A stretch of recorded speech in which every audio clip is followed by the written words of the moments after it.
I've now pressed record.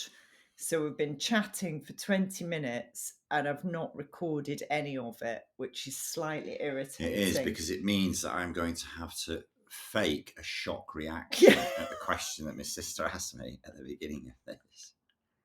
Did you do an introduction about us? Oh, yeah. Yes. So this is an extension, a build, a rebrand, a refresh of the Entrepreneurial Journey podcast. This is Nick and Becca's Fireside Chats. There's an S on the end.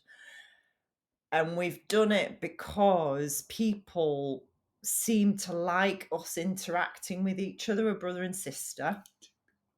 Yeah. Two people said they like it. And they said we need to.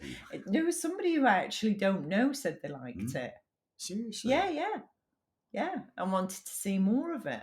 Oh, well, let's So do that's it. Because, 3. listen, if we could make millions out of this. I doubt that very much. Listen, there are websites of people opening boxes. I know. And sniffing towels, folding towels. No. Yeah. Have you not seen that? Well, obviously not. No. Why would I put into YouTube? Folding towels. I They fancy seeing that. There's like a massive community who like people folding towels. Oh well, we're gonna clean. I mean, we'll smash it out the park, really.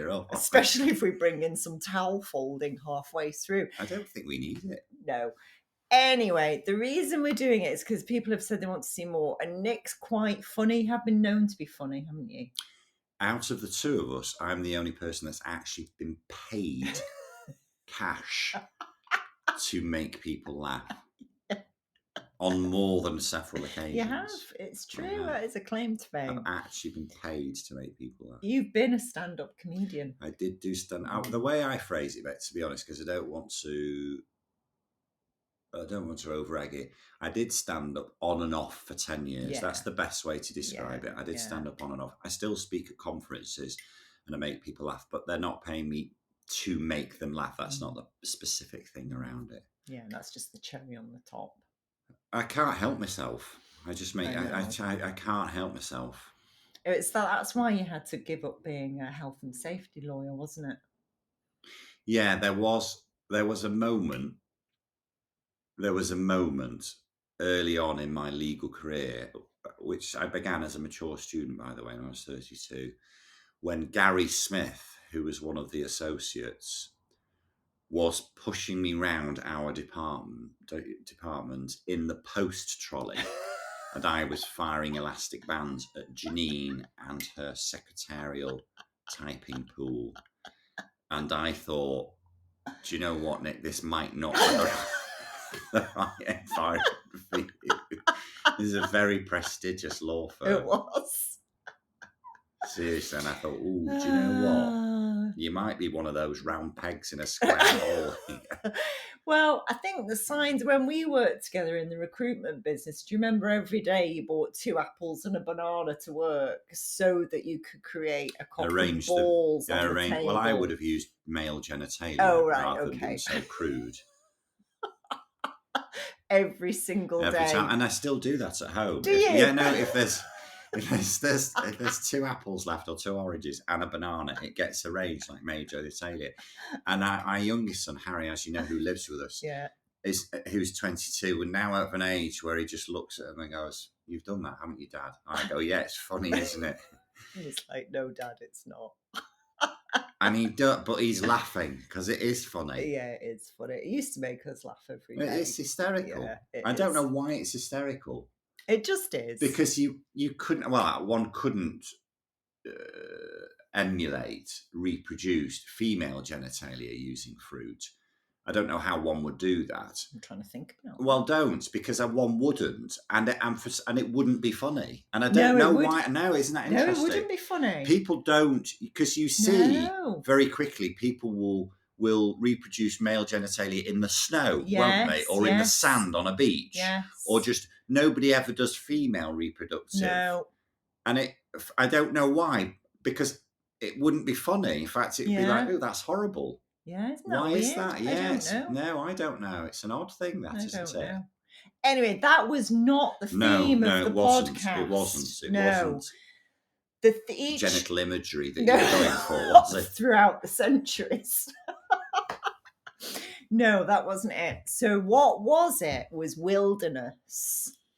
And I've selected. I still can't hear that word without laughing. And I've selected wilderness because it's the last place that you'd ever find my brother enjoying himself. And I want to find out what it is about the wilderness that you don't like. The lack of toilet facilities Right. of a sanitised nature. Right. Okay. Anything else? Well, you're literally open to the elements, and I like to be, I'm very comfortable with who I am, and I know that I'm comfortable being comfortable. Right. Okay. So as you know, I won't do an Airbnb At all? Well, that's a lie actually, because only 3 weeks ago, Sally and I did an Airbnb, and it was the first Airbnb I've ever done. Oh, It was in Bermuda. Were you okay? No, I didn't like it. Why? Because it wasn't a hotel. It was a ladies' kitchen, dining area, bathroom, and basically a room that once her mother had occupied. She lived on the top bit. It was a bungalow thing in Bermuda. She was on the top bit, and the bottom bit, which I think where her mum had lived and maybe died, and she'd gone, oh, I don't know, I'll rent this out. And don't get me wrong, she was a lovely lady, and she got it as clean as she possibly could. But it was fine for one night. Right. But there was a visitors book there, and people had spent an entire week there, and I was like, no.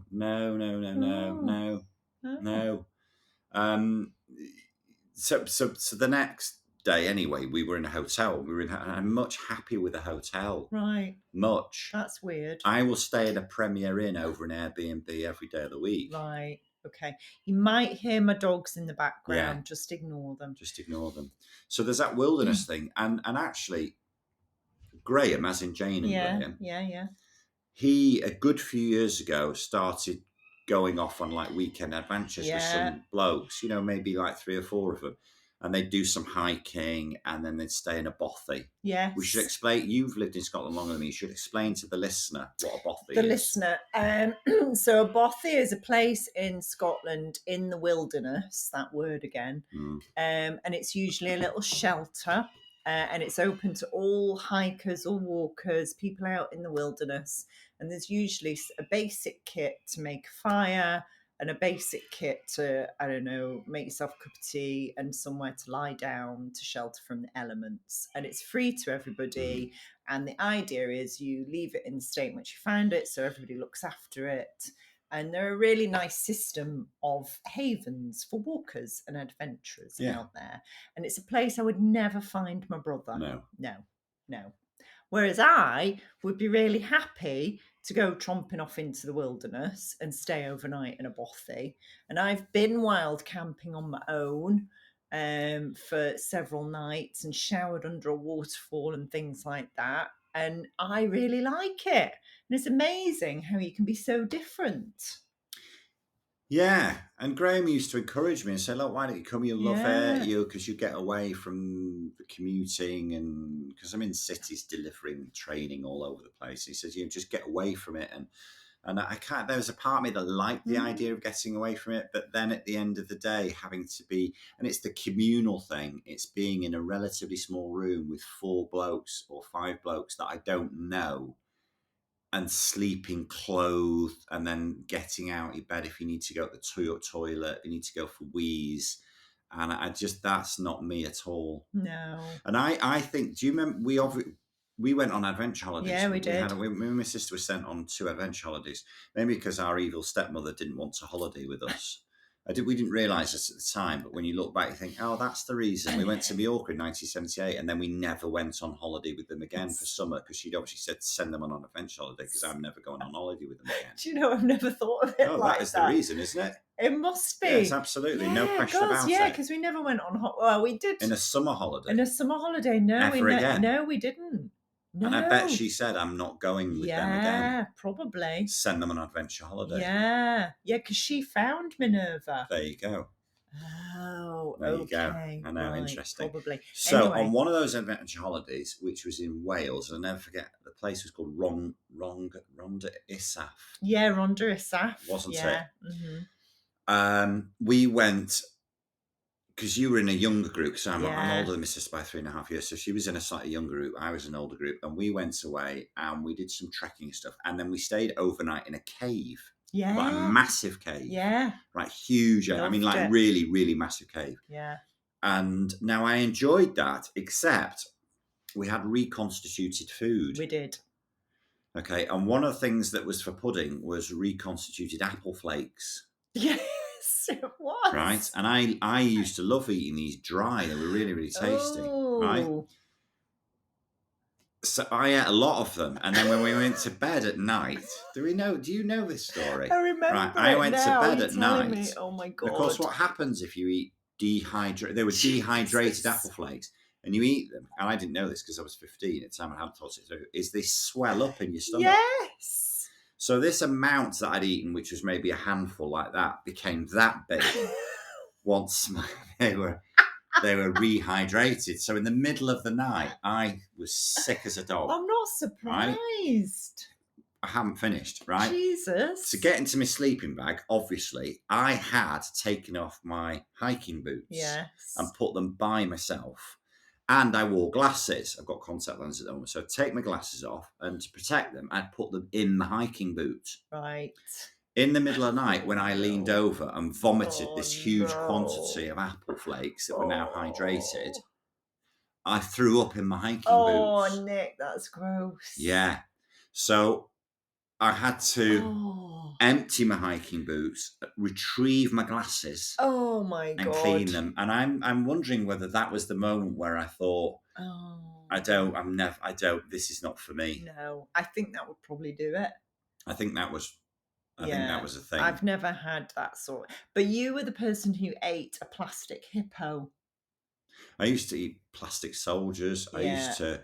Mm-hmm. Do you know when you were at school and you did painting with wool? The blocks, the solid blocks of paint. Yeah. The circular discs. Yeah. I don't know whether they're allowed anymore. Probably not. They've probably been cancelled. Okay, and then you'd have your water, and then you'd wouldn't it, and then you'd paint, and then you'd clean your brush and your water. I used to drink that paint water. What? Yeah. Why?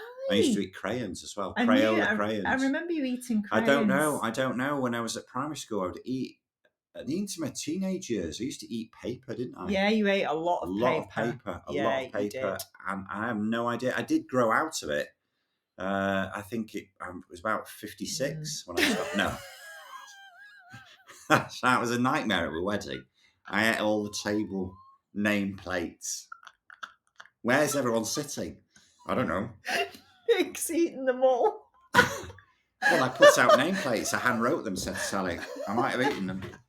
They've all gone. I didn't. I grew out of it years ago. But I don't know why. I have no doubt now I'd be labelled with a label. Oh, you'd have a label. Oh, I would have a lot of labels. Yeah, I think you'd have a lot of labels. It's only that I was in primary school in the 70s that I didn't have a label. Yeah. The only label you could have in the 70s was always a bit thick.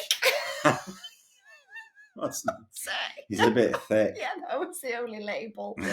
Where's Stephen Anderson? Oh, he's in the thick reading group. That's right. Yeah, that was the the 70s. 70s. With the thickies reading. That was the 70s for you. It was a bit thick. It was, that was it. Yeah, it wasn't a kind decade, was No, it? it was quite harsh. It was harsh. In many, many ways. It was harsh. Anyway, wilderness. So that brings me nicely on to the spirit animal topic that I wanted to cover. Because so many people feel like my son, Charlie, your nephew, has always... I'm fiddling with a bracelet here to put it on. That's why I'm looking here. Why are you doing that? Because it's come undone and I want it on. Okay. His spirit animal is a black Labrador. And that came about when he was 3 because I said, if you were a dog, Charlie, what sort of dog would you be? And he said, I'd be a black Labrador. And it's stuck ever since. So I'm just wondering, Nick, What would She's you? not wondering because she knows the answer. I don't have. Oh, this will surprise you. I don't have an effing spirit animal. In a minute, I'm going to talk to you about Reiki. Oh, don't talk to me about Reiki. Just Don't. I tell you what, I'm more comfortable with wilderness than I am Reiki. Bloody Reiki. Right, so we'll get to right. We've done wilderness, spirit animals. So if you had to choose, gun against your head, what spirit animal would you be? I like giraffes. Right. Okay. Right. Because they're tall and aloof. Right. A bit like your good self. Yeah, and they're not bothered by big prey animals like lions and things. Because baby giraffes, but pride of lions might have a go at. Yeah, they would. It's the females that do the hunting, isn't it? But a Yeah. big giraffe, there's just no way. So they can be relaxed. Giraffes can be relaxed. Maybe actually thinking about it, and this is a bit deep. Actually, I like giraffes because you say that I'm tall, which is true. I'm 6'3", but I'm certainly not serene like a giraffe appears to be. No, you're not. And I wonder whether bit I'm of a slightly basket envious case. of that. See, another 70s term, basket case. Imagine going to a child therapist now. We've assessed your child, Mr. and Mrs. Davis, and over the 3 sessions we've had, and I'll just a summary here. Yeah, here's a basket case. Don't press any buttons on that. That would be the official. It's recording. Is that an official? Yeah, that's the latest thinking. Is basket case. So you don't think it's a bit thick? No, it's beyond that on the scale. Would you get extra time in your exam for being a basket case? I don't think you'd have to sit them. Oh, you probably wouldn't, would you? Anyway, so giraffes are serene. Yes, which I'm is not. Good. Yes. I'd like to be. Yes. Right. Okay. So that's interesting. Yeah, it is. Are there any moments in your life where you are serene? I tell you, actually, and this I think is linked to wilderness, actually. Oh. One of my favourite places in all the world are the caves at Tricres. Oh, yes. Going back to a cave again. But without the dehydrated apple. Yes, and without the other tourists. If I could go into those caves with the lights on, but on my own, that's tremendously serene. I find that. So that's a spiritual place. Very, I would agree. That is a spiritual place. I've said to Sally, you could set fire to me. Most people call it cremate. Set fire to me, throw my ashes in those caves. Ooh. What I like about the caves is they have been there since the dawn of time and the creation of the earth. And when we are long, long, long gone and disappeared up our own backsides with our own narcissistic self-importance, which we seem to be doing, they will just be there. They will endure, and it's total peace and quiet. And I'd actually like to go in, have control of the light, and then for a little while just switch the lights off. Yeah. Because there'd be total silence. Yeah. And blackness. And total blackness. Yeah. And that would be peace. It would. It's like I think some people are scared of travelling on ocean liners because they don't like the idea of the depth below them. And so people don't like swimming in the sea because they don't like the depth below them. I find that wondrous. Oh, I love it. Because at the bottom, it's total serenity. Yes. Yeah. Yeah. No, I love swimming in very deep water. I like caves too. And I like wandering about in the dark. Which is why she's bruised a lot. Do like wandering. She's covered in bruises. I love the dark. Which means she's all right in the winter, but in the summer months when she divests herself of clothing and starts exposing her limbs, it's terrible. She looks like a horrible blue Stilton cheese. I know, because I'm so peely-wally. Because of all the bruising where she's... So wilderness caves, that's fine. Spirit animal, giraffe. I'm a tiger. Thanks for asking. I know it was on the tip of your tongue to ask. And that's because they're lovely. They are lovely. They're beautiful They creatures. are beautiful creatures. And they're also quite fierce. Yes. And they're very intelligent. And I think there's a theme here. I think they like doing stuff on their own. So I was at a party on Saturday night. See, immediately, that's interesting. I'm aware of my facial expression as you say, I was at a party. Yeah. I didn't want to go. No, I think we share that in common. Yeah, I didn't want to go. I'm not keen. It was somebody's birthday party. I can't think of anything worse than having a party for myself. No, I agree. It'd just be awful. No. Anyway, this person had a great time, and it was a really good party, Oh, good band. That's I met a very interesting lady, got chatting, but we were the ones at the back going, I wish they'd turn it down. That's your age, though, isn't it? That's your age. So because nightclubs, I would like nightclubs, but then I'd want to have a conversation, and you can't have a conversation. No, that's and true. the nightclubs I liked best were the ones that you could go into a different place and sit down and have a conversation. And then if you wanted to dance, you could dance. So I think we share that kind of solitude and we're not party animals. I was more of a party animal than you when I was growing, but that was mainly just to rebel and just to be out the house and be naughty, mainly. But you didn't do any of that at all. Nothing at all. So Reiki, what is it about Reiki that makes you laugh? Other than the fact it's completely made up nonsense. and literally money for doing nothing. Can I just add literally the balance to that is that I've had some very good experiences having Reiki done on me. When I had Reiki, and obviously there's two people involved in the Reiki, isn't there? There is me as the person who is being subject to it. I, without equivocation, one of us had a fantastic experience, and it was the person who charged me £80 and really would prefer cash, who had the better experience for doing nothing but putting her hands over the top of me, and then thinking I was going to be convinced by going, "Oh, can you not feel the heat and the energy?" And I'm thinking, yes, because you've got a body temperature, so I can feel the heat from your hand. Obviously, I can feel heat because your bare hands are next to my bare skin. So you didn't have a spiritual experience? No, I had an experience of being liberated of £80 cash for absolutely squat all. But I am an entrepreneurial person, and in all seriousness, I left smiling thinking, that's a good business you've got there. That is a great, great business you've got there. I'm going to do precisely nothing, okay? And you're going to hand over 80 quid. Are you booked up? Oh, yeah, I'm booked up. Yeah, I've got loads of people coming to see me. Well done. I've got to hand it to you. I've got to hand it to you. That's a business. Yeah, okay. So for balance...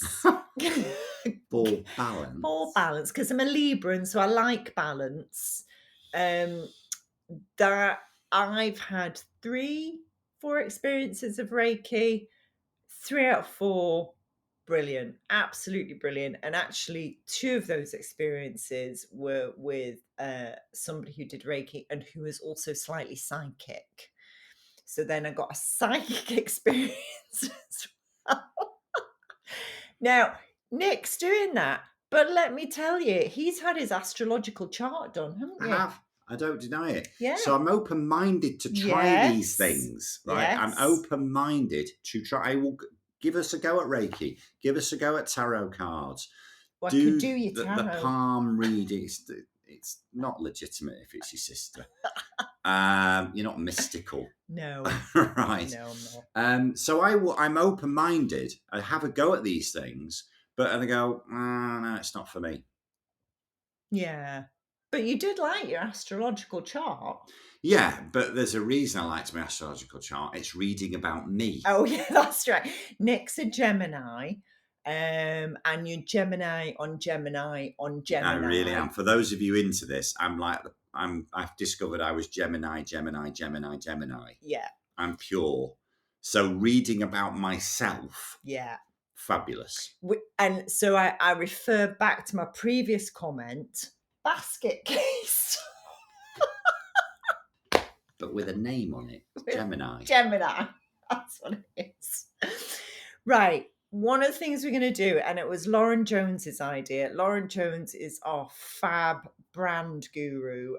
Brand by Boudicca she runs. Oh yes, it's good name. Yeah. So when I was saying, Lauren, how do we rebrand the podcast, and how do we keep the interviews with entrepreneurs? Because we do run a coaching and consulting business, don't we? Yes. Yeah, I know it's quite hard to believe if this is the first time you've come across us, but we And do. you might even put the word successful in front of I think you probably would. Yeah, by lots of people's measures. And we train other business consultants and coaches. And one of the things we do is we interview lots of other entrepreneurs about their story of how they started in business and what's happened. And we've had some really interesting people who've been in prison. I've now interviewed 3 ex-convicts. Yeah. Wow. I know. Okay. People who've sold for millions and swanned off into the sunset to Miami. People who've spectacularly crashed and burned. People who are one man and one woman bands are really happy to stay that way. So we've interviewed all kinds of people. So Lauren's great idea, so that we can kind of merge this into those interviews, because I want to keep doing those interviews, is that I tell you who we're going to interview next. Right.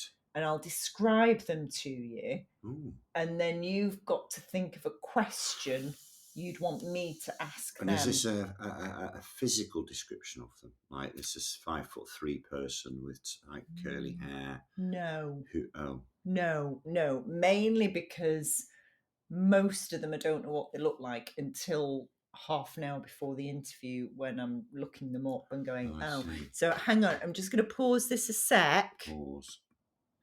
So we're interviewing, or I'm interviewing, John Lee Cronin and Mark Cronin, his dad. So John Lee Cronin started a business called, and I'm just going to get the name right from my phone here, John's Crazy Socks. John has Down syndrome, and his business is a social enterprise. So over half their employees, I'm reading this from their website because I can't memorize it. Over half employees have a differing ability. 5% of earnings donated go to the Special Olympics. And there are over 4,000 choices of awesome socks. And every package gets a thank you note from John. Right. So if you want to find out about johnscrazysocks.com, guess what? Go to johnscrazysocks.com. Nick, what question do you want me to ask John and Mark? I would like you to ask them, what's it like working together as father and son? And I ask that because we work together as brother and sister, and I have 2 sons, and I'm just like, I wonder what it'd be like working with my dad, my son, or in fact working with my dad. So that's what I'd like to know. All right, then I'll find that out and I'll report back in the podcast. And until next time, au revoir, arrivederci.